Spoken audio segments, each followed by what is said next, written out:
Hello, you're able to see me, right, Satya? Just ping me in the chat window. You're able to see.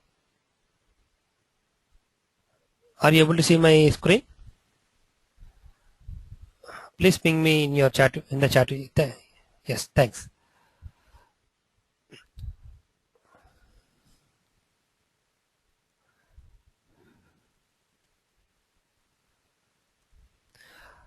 So, big data and Hadoop overview. What I'll try to cover over here is like big data, what exactly it is, and who actually use big data in the industry, and we are using it, and a basic difference between SQL and the NoSQL databases, and a bit a small short use case related to Aadhaar and Obama, how they are trying to use big data, and then I'll speak about Hadoop. Then the most important slide of this like webinar is the Hadoop ecosystem. Then analytics, big data analytics, how actually it's useful, and a bit of the career opportunities. I'll try to wind up with the discussing about the career opportunities. So let me move forward. Big data. So big data is something which is actually lots of data. Simply say, huge data in terabytes, petabytes, zettabytes. So it's out of imagination because that much is the volume of the data which has been in the market as of now. It's from a definition perspective. If you say it's a collection of huge data sets which are so large and complex in nature that pretty becomes a tedious task for us to do an analysis using the traditional management tools. So data sets, if we drill down more on the definition, data sets, all data, big data, whatever has been been collected, it's huge data sets, and it's very complex. It's not a particular defined structure it has, no different kind of schema it has. So it's pretty difficult to actually do a predictive analysis after the data has been collected, because at the end of the day when you collect any data, you try to do an analysis, pull out a report and see what went wrong, what has to be uh, thought about to see where it went wrong, and bring up the precautionary measures and see that down the line in future this the same issue or kind of thing won't repeat again and again. So that is a basic scenario for collecting a data and then doing an analysis. So collecting of data is one aspect, and then how rightfully you're doing the analytics and how that analysis has been useful for you or an organization is really pretty much important.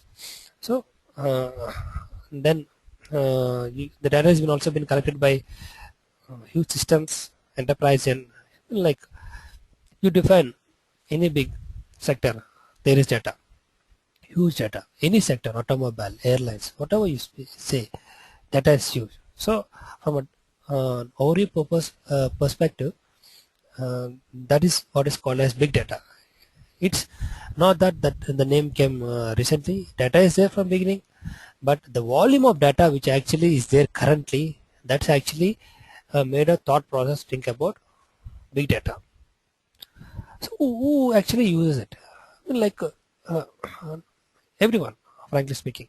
Social networking portals, the B2B portals, airlines, stock exchanges, healthcare, life sciences, retails, banks, and financial institutions. Everywhere, every sector you see, there is huge data. Data is like anything, and depending upon sector to sector, the nature of the data actually changes, but not the volume, because volume is really huge. Only the nature of the data actually, which actually differs. So that is actually the area, and these are a lot of stakeholders who are actually using this data. Coming to the basic difference between SQL and NoSQL. SQL database is nothing but the the traditional RDBMS database which we use. And if you say one line definition, which I need to speak about SQL database, something like you try to actually define a schema, and then you try to push your data into a database. So you actually define your schema prior to actually pushing your data into your table, which actually puts on the database. Coming to NoSQL. NoSQL is something like NoSQL talks about big data. So big data is something pretty much complex. So the data has been collected and saved in the distributed system of the Hadoop in such a manner like that. It's nothing but the whole raw data. It doesn't have a particular defined structure at all. You can't actually say this has been defined like this has been defined like this and said. You get the data, push it, it plays it there. Then what happens from NewSQL is, right, while trying to retrieve your data, from the ATF, you define your schema and then retrieve it. So that is the basic difference between SQL and NoSQL. So if I talk about SQL databases, you all know RDBMS, all the RDBMS, Oracle, SQL, MySQL, all these are traditional databases. When you speak about NoSQL databases, HBase, Cassandra, MongoDB, to name a few, and all these are pretty much in demand. Whatever area we select, there are huge opportunities. So that is a online basic difference between SQL and NoSQL databases. And NoSQL databases are pretty much been useful for us concerned with big data and Hadoop. A simple use case, Aadhaar. Aadhaar used actually big data. I mean, like Aadhaar is a scheme run by the government of India.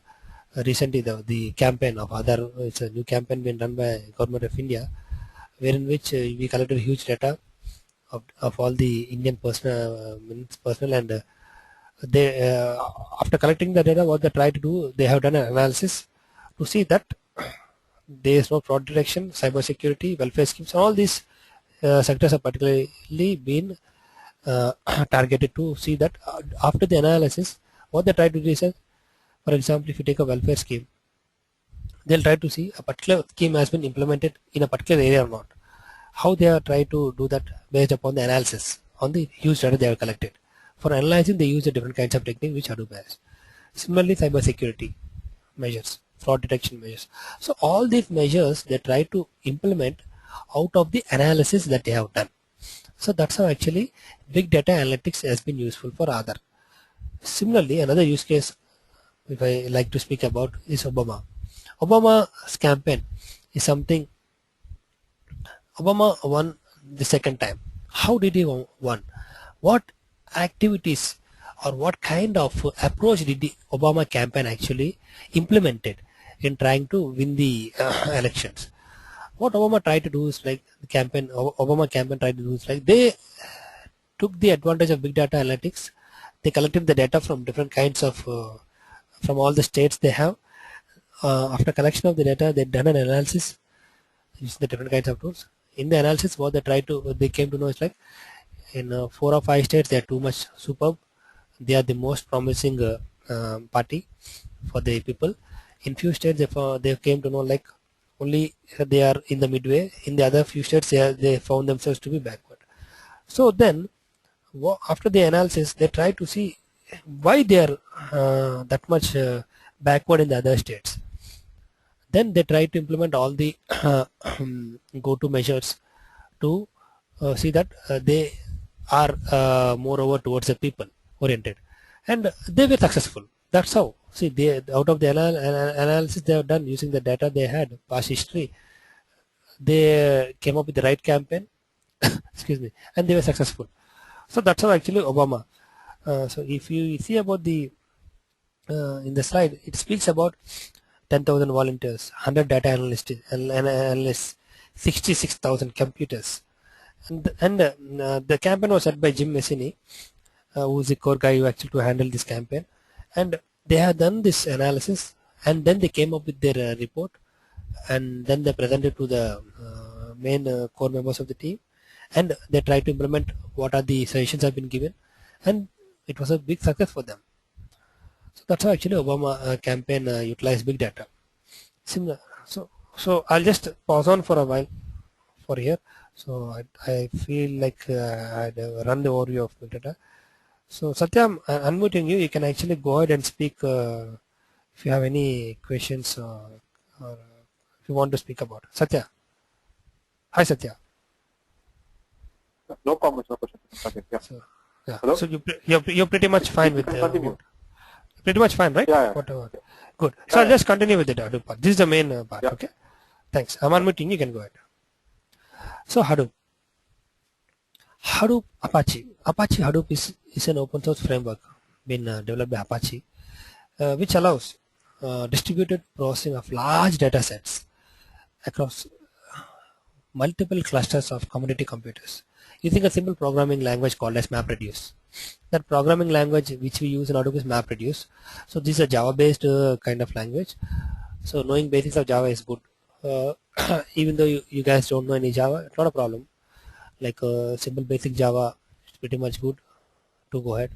And we have actually defined a 2-day course for knowing the Java basics, where from initial phases of the knowing the constraints, the basic structure of Java till the end of the inheritance part we'll try to cover. So that's most sufficient for implementing the map reducing concepts.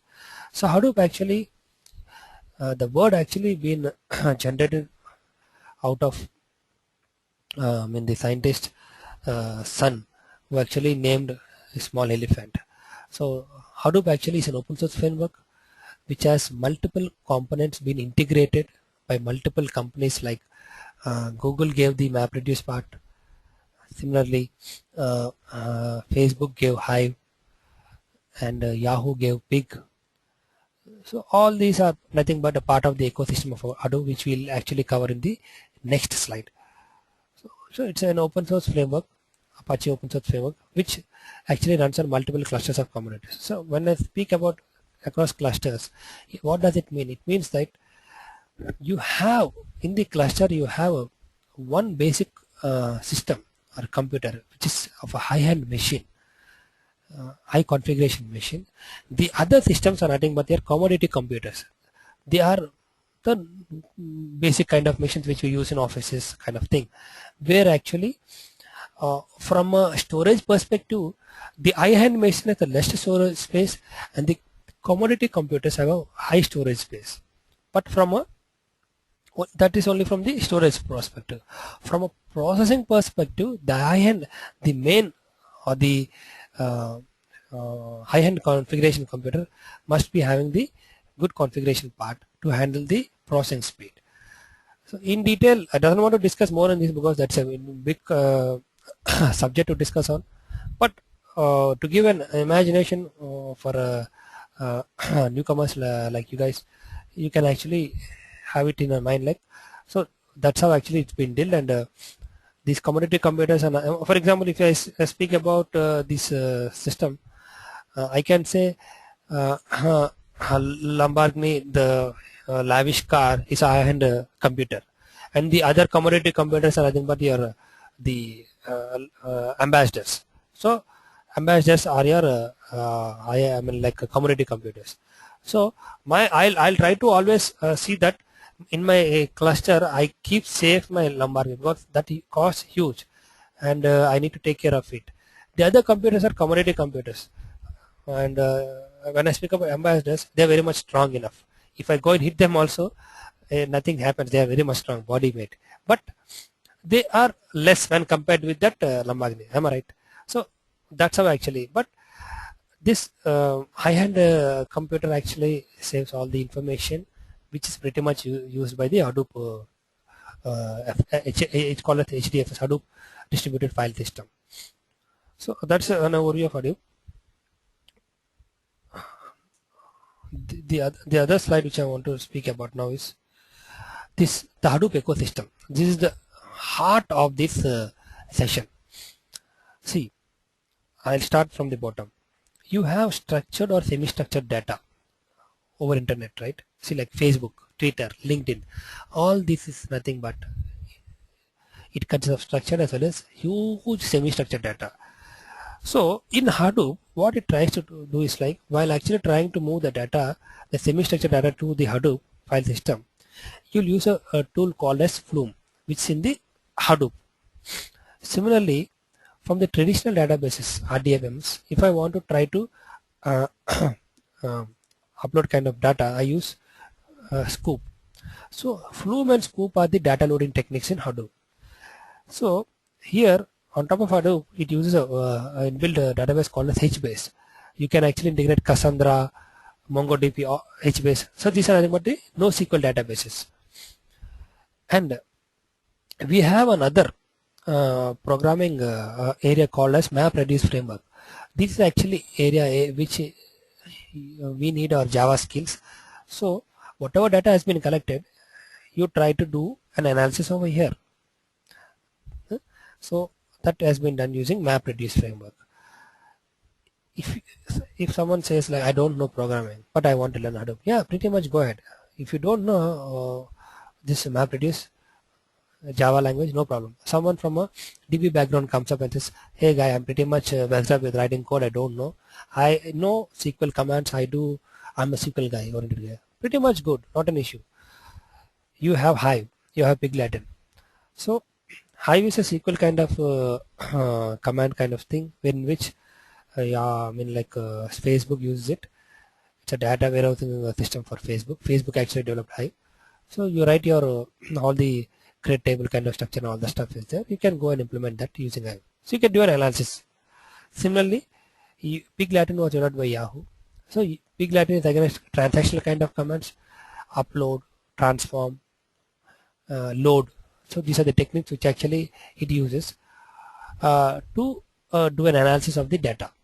And Big Latin also uses inbuilt kind of, you can, it's not, I doesn't mean to say inbuilt, you can use user defined functions, UDFs, they are called as UDFs.